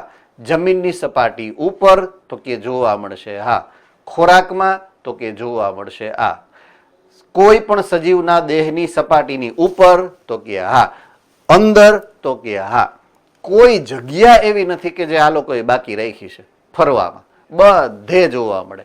એટલે શબ્દ અહીંયા લખ્યો છે, બધે જોવા મળે છે અને બેફામ જોવા મળે, વિપુલ પ્રમાણમાં. એક બે નો હોય, અહીંયા ઝુંડના ઝુંડ હોય. બરાબર છે, વિપુલ પ્રમાણમાં જોવા મળે છે. અને સૂક્ષ્મ જીવ છે, કારણ કે તમે એને નરી આંખે જોઈ શકતા નથી. સૂક્ષ્મદર્શક યંત્ર વડે પણ બેક્ટેરિયા તો માંડ માંડ દેખાય, હાઈ પાવર માઇક્રોસ્કોપમાં દેખાય. બરાબર છે. એક ખોબા જેટલી માટી લ્યો તો પણ 100 થી, આમાં 100 લખ્યું છે, બહુ ઓછી સંખ્યા લખી છે, હજારો બેક્ટેરિયા એની અંદર હોય. બરાબર છે. હવે કેટલા બધા આમાં જે બધા લખ્યું છે ને, બધે જોવા મળે. એના ઉદાહરણો અહીંયા આપ્યા છે નીચે. ગરમ પાણીના જરામાં જોવા મળશે તમને. ક્યાં જોવા મળે? ગરમ પાણી. જો ગરમ પાણીમાં બેક્ટેરિયા, મેં તમને એક ઉદાહરણ આપ્યું હતું, યાદ છે કોઈને? થર્મોફિલિક બેક્ટેરિયા આવ્યા હતા. થર્મોફિલિક ઉત્સેચકમાં આવ્યું હતું કે ઉત્સેચકો સામાન્ય રીતે 37 ડિગ્રી સેલ્સિયસમાં કામ કરતા હોય, પણ અમુક સજીવો એવા છે કે જે ગરમ પાણીમાં જોવા મળે. યાદ આવ્યું? અને ઈ બેક્ટેરિયાની જાતનું નામ આવ્યું હતું થર્મોફિલિક બેક્ટેરિયા. ઈ જો આઈરિયા, આ બેક્ટેરિયા, અને ઈ થર્મોફિલિક બેક્ટેરિયા એ કયા? તો કે આ ગરમ પાણીમાં જોવા મળે. ઈ તો ગરમ પાણીમાં જ રહે છે. 90 ડિગ્રી 80 ડિગ્રી એવું લખેલું હતું, મેં તમને કીધું હતું. 90 ડિગ્રી 80 ડિગ્રી ભલે 100 ડિગ્રી હોય ને તો એ બેક્ટેરિયા એમાં હોય. તો ઈ જીવે છે, ઈ પ્રજનન કરે છે, ઇટ મીન્સ એનું ચયાપચય થાય છે. ઇટ મીન્સ કે એના બેક્ટેરિયાના ઉત્સેચકો ઈ 100 ડિગ્રી એ કામ કરી શકે છે.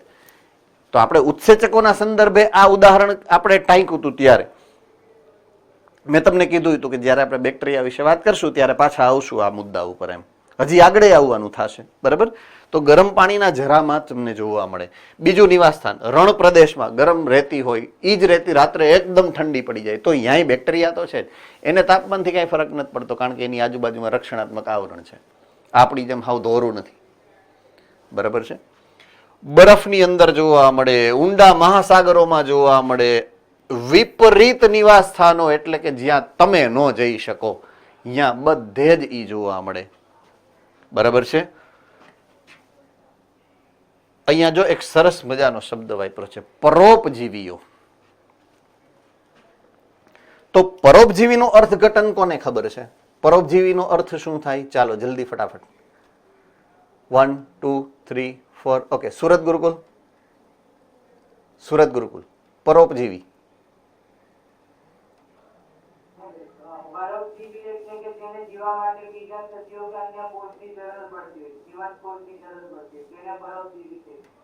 ઓકે, વ્યાખ્યા આમ મોટા ભાગે સાચી છે, પણ એક શબ્દ હજી ખૂટે છે. પરોપજીવનના અર્થઘટનમાં એક શબ્દ ખૂટ્યો તારી વ્યાખ્યામાં. જો કોઈના ધ્યાનમાં આવ્યો હોય તો એમણે એવું કીધું કે જ્યારે કોઈ સજીવ અન્ય સજીવ ઉપર અથવા તો એની અંદર રહેતો હોય તો આપણે એને પરોપજીવી કહીએ.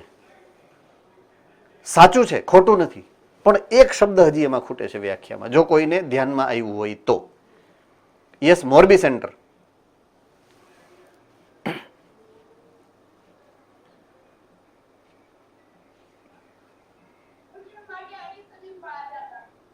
યસ, પોષણ માટે અન્ય સજીવ ઉપર આધાર રાખે. પોષણ શબ્દ ખૂટે છે. હજુ પણ એક શબ્દ ખૂટે છે. હજુ એક શબ્દ ખૂટે. જો હું તમને હજી ડીપમાં લઈ જઈશ, હજી એક શબ્દ ખૂટે. ચાલો. Okay, Gurukul Rajkot. Gurukul Rajkot.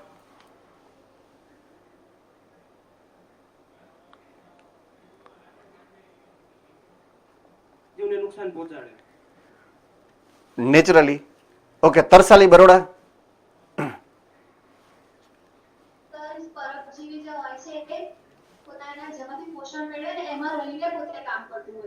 Okay, good. એની અંદર, યસ, એની અંદર રહીને અથવા તો એના શરીરની સપાટીમાંથી ખેંચે. રાઈટ છે. હજી શબ્દ ખૂટે છે. જેના ધ્યાનમાં આવશે ને એને ગુજરાત એના નામે આપણે ઓલા ભૂપેન્દ્રભાઈ પટેલને રજા આપીને તમને સીએમ બનાવી દેવાના થાય. એસ્પાયર સુરતમાંથી હાથ આંગળી દેખાય છે તમને. વિકાસ અને વૃદ્ધિ કરે. ઓકે, નો પ્રોબ્લેમ. ચાલો, હજી ખૂટે છે SUV Surat. SUV Surat liquid સ્વરૂપે ખોરાક લઈ. હજી શબ્દ ખૂટે છે, હજી શબ્દ ખૂટે. અમદાવાદ. અમદાવાદ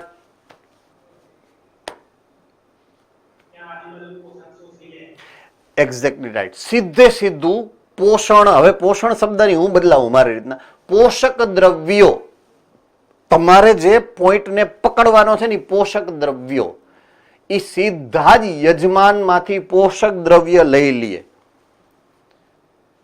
સમજાય છે? ખાધું તમે, પોઈન્ટ જો સમજો, ખાધું તમે, પાચન તમે કર્યું, ખોરાકના જટિલ દ્રવ્યને સરળ દ્રવ્યમાં ફેરવા તમે, અને એ સરળ દ્રવ્યને સીધે સીધા લઈ લે તો જ એને પરોપજીવી કહેવાય. એટલે એ નુકસાન પહોંચાડે. રાજકોટ ગુરુકુલ એટલા માટે સજીવના કાં તો દેહની બહાર રહીએ અથવા તો દેહની અંદર રહીએ. મોરબી બરાબર. તો તમારા બધાના જવાબ સાચા છે. મેં કીધું પહેલા જ કે જવાબ એકેયના ખોટા નથી, પણ મારે જે શબ્દ જોતો હતો યા કે તૈયાર પોષક દ્રવ્ય સીધે સીધા ખેંચી લઈએ, કાં તો પાણી, કાં તો ક્ષારો અને કાં તો કાર્બનિક દ્રવ્યોનું સીધું શોષણ કરી લઈએ, એને પરોપજીવી કહેવાય. હવે આપણે મોટા થઈ ગયા ને, આપણે નીટ દેવાની છે એટલે એ પ્રમાણે વ્યાખ્યા યાદ રાખવી પડશે. એટલે તમારી જે વ્યાખ્યા છે એ જૂની વ્યાખ્યા છે, મેં જે વ્યાખ્યા આપી એ નીટની વ્યાખ્યા છે. એ પ્રમાણે તમારે પરોપજીવનને યાદ રાખવાનું થશે આજથી. બરાબર છે? તો પરોપજીવી છે અમુક સજીવો, એમાંથી પરોપજીવી છે અમુક સૂક્ષ્મજીવો, પરોપજીવી છે. બાકી મોટા ભાગના સજીવો અલગ અલગ જગ્યાએ, અલગ અલગ નિવાસ સ્થાનમાં પોતાની અનુકૂળતા મુજબ કાં તો સ્વપોષી પોષણ મેળવતા હશે અથવા તો પરપોષી પોષણ મેળવતા હશે. અમુક પરોપજીવીઓ છે. હવે અહીંયા જે પરોપજીવી શબ્દ રાખ્યો છે ને, પરોપજીવી શબ્દ યાદ રાખવાનું છે આજથી કે પરોપજીવીઓનો મતલબ થશે રોગકારક બેક્ટેરિયા.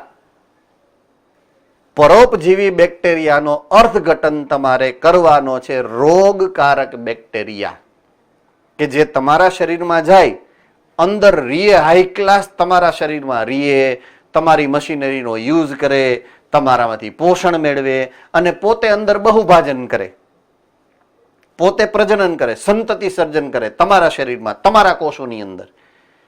એની જે ચયાપચયની નિપજો બને ને, દ્વિતીયક ચયાપચયકો, એને કારણે તમારા શરીરમાં અનિયમિતતા એટલે કે રોગો થાય. એટલે એને કહેવાય રોગકારક. પણ એની પોષણ પદ્ધતિ કઈ છે રોગકારકની? પરોપજીવી પોષણ. એટલે પરોપજીવીઓ અને રોગકારકો બે એક જ છે આપણા માટે, બેક્ટેરિયાની જાત માટે. બરાબર છે? થમ્સઅપ કરી દો. બે નવી જાણકારી તમે મેળવી છે. એક પરોપજીવીની વ્યાખ્યા પ્રોપર તમને ખબર પડી, અને બીજું રોગકારકો એટલે કે પરોપજીવીઓ એ ખબર પડી છે. તો બે માહિતી આજે આપણે બેક્ટેરિયાની વધારાની લીધી છે, એ ભૂલવાની નથી. ભૂલવા માટે મેં તમને નથી શીખવું. પ્લીઝ યાદ રાખવાનું છે. આપણે નીટ સુધી હારે રહેવાનું છે. નીટમાં આ બધું આવવાનું છે. શું કામ આવવાનું છે એ હું તમને કહું. જો ચેપ્ટર નંબર ખાસ કરીને 2, 3 અને 4, કારણ કે તમે હાવ પહેલા ભણ્યા હો, અત્યારે તમે ભણો છો, હજી 2 વર્ષ સુધી તમે ભણશો એટલે 2 વર્ષ પહેલાનું એટલે કે અત્યારનું તમને ભૂલાઈ જાય એવી એ લોકોને ખબર હોય. પેપર કાઢતા હોય ને એને ખબર હોય કે આ જૂનું ભૂલી જશે, એટલે એમાંથી પ્રશ્નો નાખવાનો એ પ્રયત્ન કરે. હવે સમજા તમે હું જે કહેવા માંગુ છું એ? બરાબર? એટલે એ ખાસ યાદ રાખજો. આ બધું આવશે જ એવી તૈયારી સાથે આપણે અત્યારે વાંચશું. ઓકે, હવે બેક્ટેરિયાના વર્ગીકરણની વાત છે. બેક્ટેરિયાનું વર્ગીકરણ, બેક્ટેરિયાના પણ આપણે નાના મોટા સમૂહો પાડેલા છે. તો બેક્ટેરિયાને કયા રીતે, કયા આધારે આ ભાગલા પાડ્યા? તો કે એના આકાર ઉપરથી. બેક્ટેરિયાનો આકાર કેવો છે એને હિસાબે બેક્ટેરિયાના અહીંયા આપણે 4 ભાગ પાડી નાખ્યા, 4 સમૂહો પાડ્યા છે બેક્ટેરિયાના. બરાબર છે? બેક્ટેરિયાના 4 વર્ગમાં પહેલો વર્ગ છે ને, આકાર કેવો છે જુઓ, ગોળ આકાર. એટલે એને કહેવાય ગોળાણુ. ગોળ અણુ, ગોળાણુ. આપણે અંગ્રેજી શબ્દ ખાસ આનો યાદ રાખવો પડશે, જેનું નામ છે કોકસ. કોકસ પ્રકારના બેક્ટેરિયા. કોકસ શબ્દ ગુજરાતીમાં લખેલો હશે કોકસ પ્રશ્નમાં. હવે તમને જો યાદ ન રાખ્યું હોય કે તમે યાદ રાખ્યું ગોળાણું, કોકસ યાદ જ ન રાખ્યું એટલે ખબર ન પડે, તમને એમ લાગે કોર્સની બહારનો પ્રશ્ન છે. એવું નથી, કોર્સની અંદરનો જ પ્રશ્ન છે. વર્ગીકરણના આખા વર્ગીકરણમાં ચેપ્ટર 1, ચેપ્ટર 2, ચેપ્ટર 3 અને ચેપ્ટર 4, ખાસ કરીને 3, 4 ચેપ્ટરમાં જેટલા પણ નામ આપેલા છે તમને ઉદાહરણોમાં આપેલા હશે. ઉદાહરણોની અંદર નામ આપેલા હશે. દાખલા તરીકે સસ્તનના ઉદાહરણમાં કેટલાય બધા નામ આપેલા હોય, પક્ષીઓ વિહગની અંદર કેટલાય બધા નામ આપેલા હોય, બરાબર, ત્રિઅંગીઓમાં ઘણા બધા નામ આપેલા હોય. તો નામ જે આપેલા હશે ને અહીંયા પાછળ અંગ્રેજી શબ્દો લખેલા હશે. ઓબ્ઝર્વ કરજો ઘરે જઈને, અત્યારે નહીં, આરામથી, બરાબર. એક શબ્દ લખેલો હશે, દાખલા તરીકે કાગડો, કાગડામાં પછી કાઉન્સમાં અંગ્રેજી નામ આપેલું હશે, હે ને?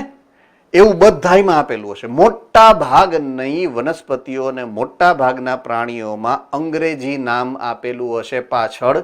ઈ અંગ્રેજી નામને ગુજરાતીમાં લખી અને પ્રશ્નોમાં નીટમાં પૂછે છે. બોલો હવે તમે ઈ અંગ્રેજી નામ થોડું વાંચ્યું હોય. સમજાય છે હું જે કહેવા માંગુ છું? હવે સ્ટ્રુથિયો એટલે નીચેનામાંથી 4માંથી સ્ટ્રુથિયો કોણ છે? હવે તમને શું ખબર પડે સ્ટ્રુથિયો કોણ? તમે થોડો સ્ટ્રુથિયો વાંચ્યો હોય એમ અહીંયા હલવાઈ જાઓ. સમજાય છે? એટલે ઈ નામ તમારે વર્ગીકરણમાં ખાસ આજથી જેની પાસે બોલપેન છે નોટ કરી લ્યો. વર્ગીકરણમાં જેટલા નામ આપેલા છે એના ગુજરાતી અંગ્રેજી બંને નામ તમારે યાદ રાખવા પડશે, નહીતર નીટમાં માર્ક્સ જાશે અને નીટમાં આવા જ પ્રશ્નો આવશે આમાંથી, વર્ગીકરણમાંથી. બરાબર છે? ઓકે, ચાલો. ગોળાનું ને કહેવાનું છે કોકસ. અંગ્રેજી નામે બોલું છું, ગુજરાતી નામ પણ બોલું છું. હવે જો આ બેક્ટેરિયાનો આકાર સળિયા જેવો, દંડ જેવો હોય તો એને કહેવાય બેસિલસ. આનું ગુજરાતી લખ્યું નથી પણ દંડાણું એવું લખાય. દંડાણું. બેસિલસને દંડાણું કહેવાય, સળિયા જેવા હોય. બરાબર. ત્રીજું અલ્પ વિરામ આકાર છે. અલ્પ વિરામ આકાર એને કહેવાય વિબ્રિયો. વિબ્રિયો. અને ચોથો આકાર છે કુંતલ. સ્પ્રિંગ જેવો કુંતલ બને, ડીએનએ જેવું. કુંતલાકાર હોય તો એને કહેવાય સ્પિરિલિયમ અથવા તો સ્પાઇરિલિયમ. તો આ 4 સમૂહના બેક્ટેરિયા છે: કોકસ, બેસિલસ, વિબ્રિયો, સ્પિરિલિયમ. આને વક્રાણુ પણ કહેવાય. વક્ર હોય ને આમ સ્પાઇરલ, એને વક્ર કહેવાય. બરાબર છે?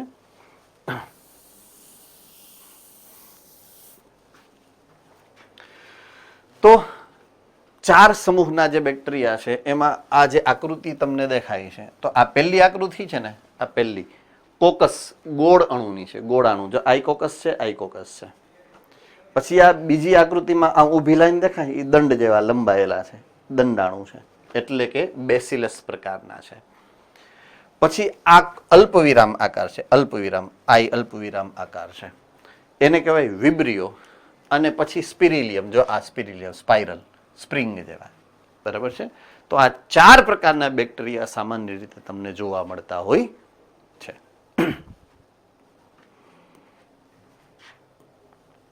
ચાલો, આપણી જૂની જાણીતી માનીતી આકૃતિ આવી, આદિકોષ કેન્દ્રી કોષની આકૃતિ.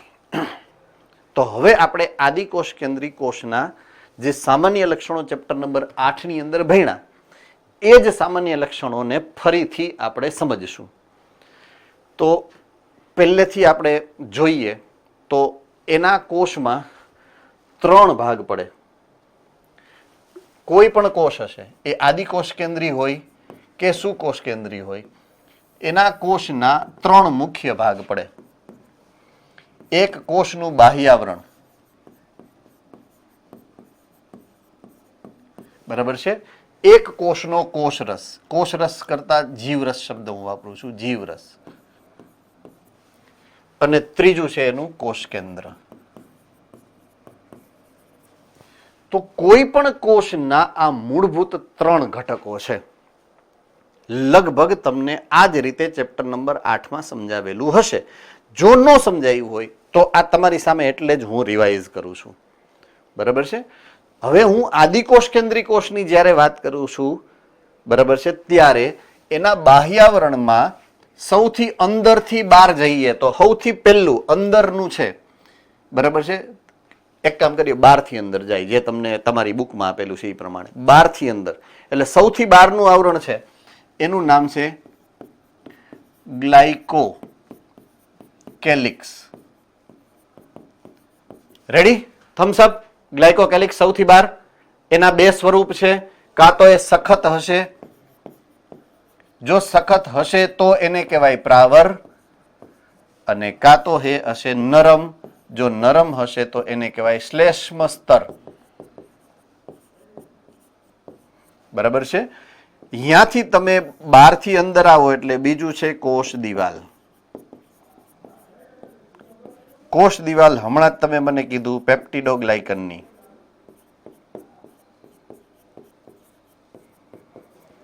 અને ત્રીજું છે એનું કોષ રસ પટલ.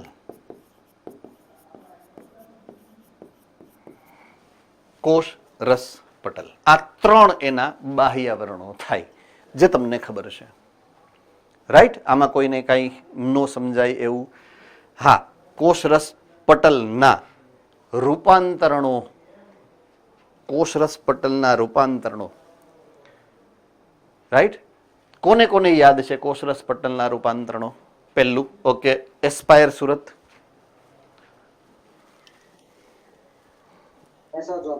મેસોઝોમ્સ. ગુડ. ચાલો હું અહીંયા લખું છું, કોષરસ પટલમાં જ લખું છું મેસોઝોમ્સ.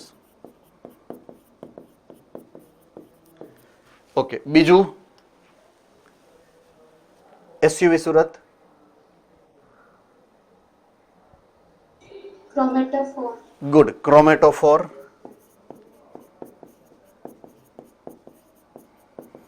ઓકે. નેક્સ્ટ, ત્રીજું. મને ખબર જ હતી હવે કોઈનો હાથ ઊંચો નહીં થાય, 2 સુધી જ થશે એમ. I was knowing it. Yes. ત્રીજું. ચાલો. મોરબી, ભુજ. યસ. તરસાલી બરોડા. યસ. તરસાલી બરોડા. બેટા, અંતઃકોષ રસજાળામાં નું આવે ને, આ તો આદિકોષ કેન્દ્રી છે. અંતઃકોષ રસજાળ શું કોષ કેન્દ્રી કોષમાં હોય? રાઈટ? સો નો.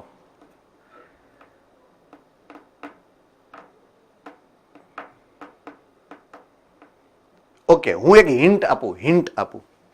બરાબર? પછી આપણે વાત કરીએ પાછી.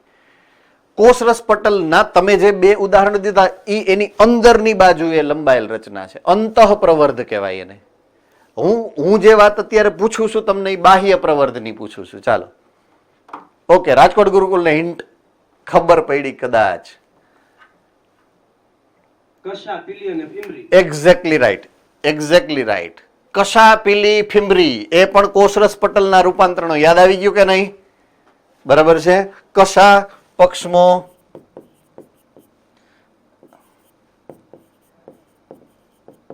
એટલે સોરી પીલી આવે નહીં, અને ફીમરી. રાઈટ? તો કશા, પીલી, ફીમરી. હું પક્ષમો ભૂલથી લખાઈ ગયું હતું, પક્ષમો ન હોય એમાં, સુકોષ કેન્દ્રીમાં હોય. All right. હવે હું જઈશ જીવરસમાં.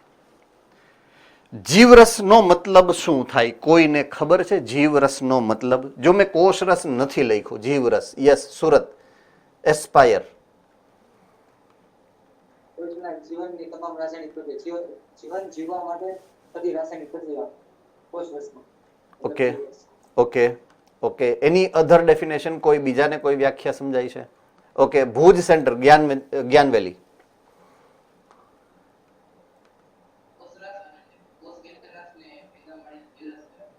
All right. Good. Okay. Surat Gurukul.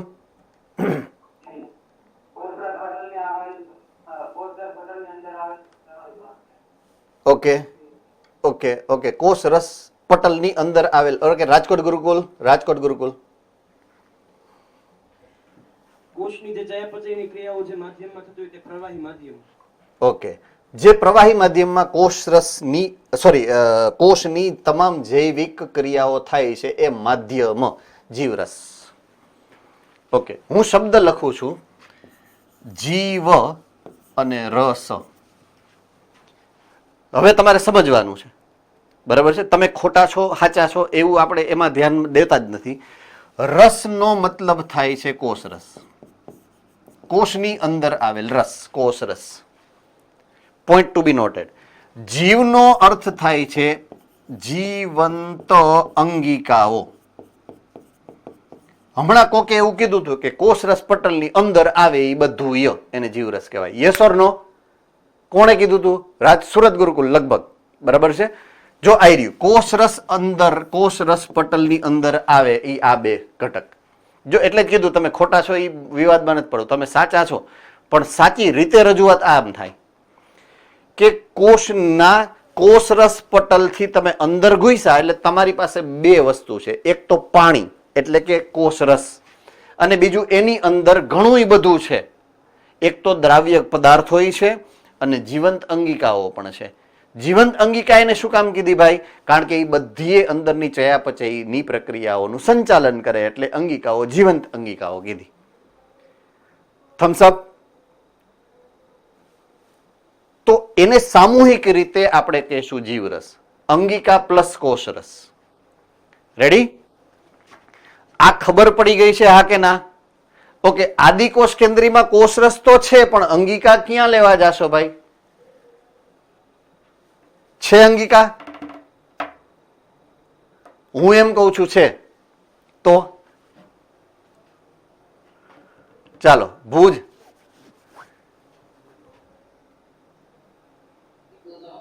Yes, right right. જીવંત અંગિકામાં એક અંગિકા છે જેનું નામ છે રિબોઝોમ, અને ઈ છે 70S પ્રકારના રિબોઝોમ. સહી પકડે હે, મસ્ત હે ને? તો જીવરસની અંદર આ તમારો આ પોઈન્ટ અહીંયા આવે કે બે પ્રકારના ઘટક છે એની અંદર. એક અંગિકા જેનું એક જ સ્વરૂપ છે એની પાસે, એ છે રિબોઝોમ. બીજી એક અંગિકા છે પટલ વિહીન અંગિકા, એવી રીતના તમને ભણાવ્યું છે ચેપ્ટર નંબર 8માં. પટલ વિહીન અંગિકા યાદ આવી ગયું? ઈયા. અને બીજું કોષ રસ છે જેની અંદર ઘણા બધા પદાર્થો દ્રાવ્ય છે. अब आ रही ये बात कोष केंद्र की लास्ट में. હવે એના કોષ કેન્દ્રની લાક્ષણિકતાઓ તમને બધી ખબર છે કે એનું જનીન દ્રવ્યની ફરતે એક પણ પ્રકારનું આવરણ નથી, એટલે કે કોષ કેન્દ્ર પટલ ગેરહાજર છે. પોઈન્ટ ટુ બી નોટેડ. બીજું, જો કોષ કેન્દ્ર પટલ નથી એટલે કે એનું ડીએનએ એટલે કે એના રંગસૂત્રો એ કોષ રસમાં મુક્ત છે, એટલે કે છૂટા છે. રેડી? આમાં કોઈને કઈ તકલીફ? સમજાઈ ગયું છે? ઓકે. ઈ જ ડીએનએ માં ખાસ કરીને હું જ્યારે મોનેરા સૃષ્ટિ કે બેક્ટેરિયાની વાત કરીશ, બે પ્રકારના ડીએનએ છે. એક જામનગર, એક જીનોમિક ડીએનએ અને પ્લાઝમિક ડીએનએ. ઓકે, જીનોમિક ડીએનએ નું નામ શું છે? ફટાફટ ચાલો, 4 વાગી ગયા છે. જીનોમિક ડીએનએ નું નામ? યસ, બોલો બોલો બોલો. જામનગર બોલો ફટાફટ. જીનોમિક ડીએનએ શું કહેવાય? ફટાફટ ચાલો. કોણ બીજા? સુરત, મોરબી, મોરબી,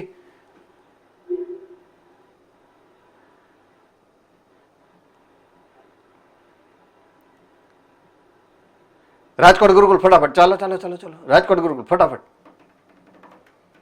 જીનોફોર. એ આવવા દઉં છું. ન્યુક્લિયોઇડ. કમ ઓન, ન્યુક્લિયોઇડ કહેવાય એને. અને બીજું પ્લાઝમિડ.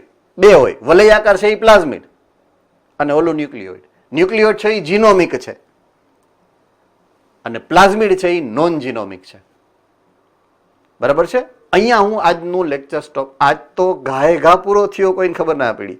ઓલું બાયોમોલિક્યુલ જ ખબર નહીં કોને હું તકલીફ હતી તમને બધાને, હે ને? કાંઈ વાંધો નહીં, નો પ્રોબ્લેમ. હવે પછી આગળ અહીંયાથી આપણે આગળ વધશું કે આદિકોષ કેન્દ્રી કોષોની અંદર કેટલી સંરચનાઓ છે ડિટેલમાં. બરાબર છે? Have a nice time, enjoy your day.